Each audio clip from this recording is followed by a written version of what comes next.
was told that during the Nationals game that you guys went to that you dropped a foul ball that was hit to you. Is that true? Yeah, I did. I had my phone in one hand and the ball came in the other. Had to make a sacrifice. No glove. Nah. That's not very godly. Yeah. It caught me off guard. I saw it. I was like, oh no. I couldn't react to it in time. So you should put the phone down. Yeah.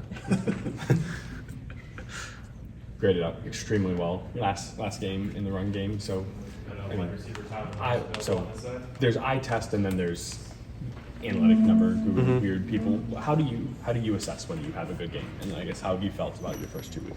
Yeah, obviously, like, I got my first impressions, like, coming outside of the game, like, right after the game, I'm like, okay, I played a pretty good game, but, I mean, I really realized what I did when I come in and watch the film the next day, just make some corrections, see what I did good, what I need to do better on, so that's when I really judge myself off the film. And what's the biggest difference now that you have sort of had a few games under your belt as a sophomore as opposed to last year? Yeah, it's just getting more comfortable in the scheme, knowing the defense more, like what we're looking out of the, like, some defensive calls, just being more comfortable like that and stuff like that.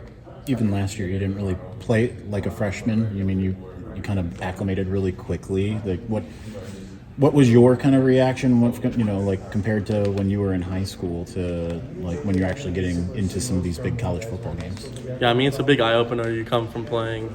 I mean, obviously, high school football where I was from was pretty big, but you come from high school football to playing the Penn States, the Ohio States, so you really got to strap in your helmet and buckle down and really take the preparation seriously.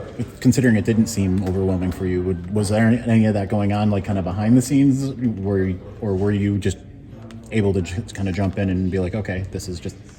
Yeah, I mean, I was kind of like, I mean, some of those games like warm me up for those big moments, but I feel like going against like our offense, I feel like that's the biggest thing for me, the best O-line in the country, so it just prepares me for the best competition. So when I face the Penn States, Ohio States, Michigan States like that, it just comes like clockwork. You played a lot last year, but Kenneth, only played kind of at the end of some games. I mean, how much has he grown since then? Now he's, putting up all the stats that he's put up the first 2 games. Yeah, he's definitely grown a lot, but I mean, I feel like everyone in the building has always seen like what he could be and what he does on a daily basis. So especially me, I'm one of his closest friends, so we live together and stuff like that. So I've always seen him balling out like that, but it's all coming to the lights for all the fans and everyone else that isn't in the building every day. What makes him so hard to block? I mean, he's just big, athletic, so you try to go power on him, he can make a move on you. He just has all the tools to be a great player. So.